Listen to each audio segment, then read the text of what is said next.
crises as a turning point for change. You could do things in crises that you can't do during ordinary times.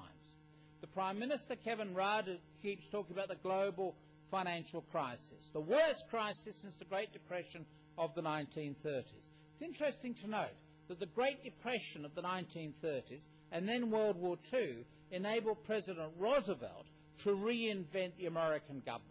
It's now called the modern presidency. The president, as suggested by the name, was originally designed to preside over the nation.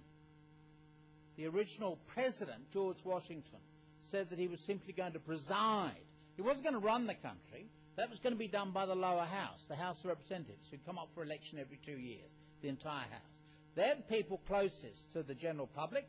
They will bear the consequences. Let them make the legislation. I will preside. I will be the figurehead for Americans. The modern presidency, as an executive president doing things, begins in the 1930s. And it was the Great Depression, followed by World War II, that enabled Roosevelt to reinvent the presidency, to give us the presidency that we now know, such as with Barack Obama.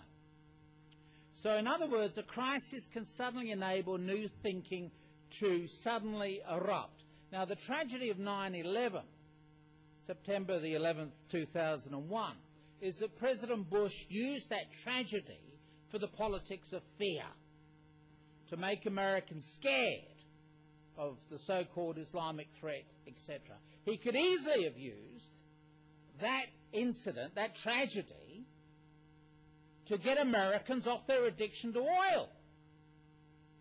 In World War II, the Americans banned private driving of automobiles. There were no new automobiles made for private use between 1942 and 1945. The President introduced a slogan that if you are driving a car and you are driving alone, you are driving with Hitler. You can do things during a crisis. Now, if we'd had a good leader, not George Bush, if we'd had a good leader after 9/11, that's what we could have done after 9/11. You can do things in a crisis. It seems to me that we may yet be able to do this in the Australian context. We ought to be able to use this current crisis to reinvent Australia to be clean, green and safe. Built into this is this process in the media called moral panic, which we have in the commercial radio, although you do pick it up a little on ABC as well. Moral panic is when we pick up an issue and exaggerate it out of all context, like the asylum seekers arriving by boat. Only 4% of asylum seekers arrive by boat. 96% fly into this country. The reason we're so precise about the number of asylum seekers is because the number is so small. In Africa, they round up to the closest 1,000. In the United States, they have somebody entering the US, legally or illegally, at the rate of 1 every 18 seconds. There are 10 million undocumented workers in the United States. We get worried about 250 people on a boat. That's moral panic.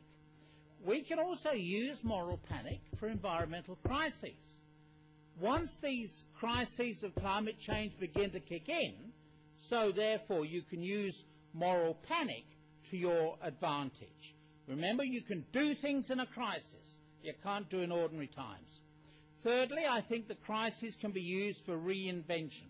How can we make lemonade out of this lemon? How can the crisis be used positively?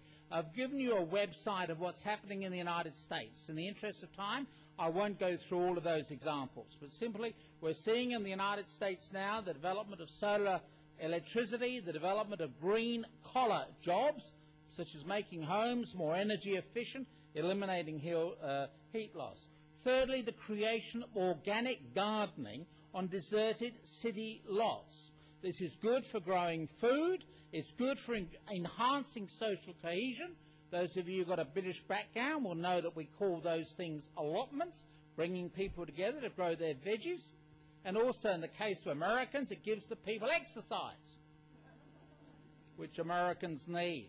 It's interesting to note that for the first time since World War II, when Mrs. Roosevelt had her Liberty Garden growing vegetables on the south lawn of the White House, we now have vegetables being grown again on the south lawn of the White House. Michelle Obama is growing vegetables on the south lawn. You can do things in a crisis you can't do in ordinary times. And finally, I'd list there also the new employment opportunities. You know, we're hearing a lot about the loss of jobs, allegedly, under emissions trading. But it seems to me that you've got all sorts of new education and training for completely new jobs. For example, if you go to Perth, you'll find that we've got hydrogen-powered buses there.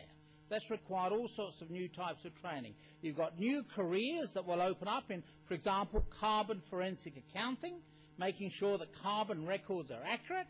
That also will involve new police work as well. We will have better buildings to have their own sources of power and water built within them.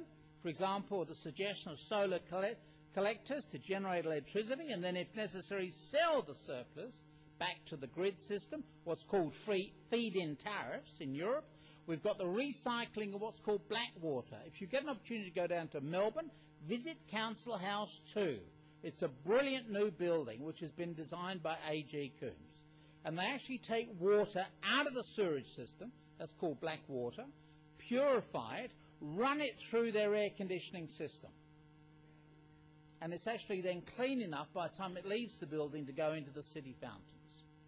Another example here in New South Wales, which I was one of those involved with the opening of Rouse Hill in March 2008, and some people will be visiting Rouse Hill this afternoon. One of the things that impressed me in March of last year was the way that we have ecological calculators within those shops, that people can see what's happening within those shops as an impact on the environments on a daily basis. We are therefore making the invisible visible. You can see how your own daily actions are affecting your impact on the environment. So we've got a whole host of new employment opportunities. You know, we're hearing so much about the potential loss of jobs in this country with emissions trading. We ought to be focusing on the whole host of new jobs that will open up. So what I've done this morning, therefore, is to list some of the risks with climate change, but also some of the opportunities, it seems to me, that's opening up. And also, in the same way that Graham had referred to resilience, it seems to me also there is a need for greater resilience. As Russell Ackoff would have advised, anyone who claims to know the one true path for a business is probably wrong, and so you might as well go ahead and get started. Just do it. For those who are climate deniers, my view is that you should, if you're a climate denier, you either follow or you lead or just get out of the way, because clearly we've got to continue to make progress. And for me, the value of precincts is it helps us to make the most of this new era. The tide is clearly moving in the right direction. We've still got the deniers. We've got some people who say there isn't really an issue.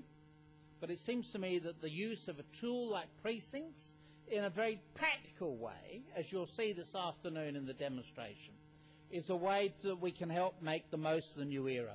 It assists our buildings, it safeguards our citizens, and it protects our environment. My final comment is simply, look after the earth, and the earth will look after you. Thanks very much.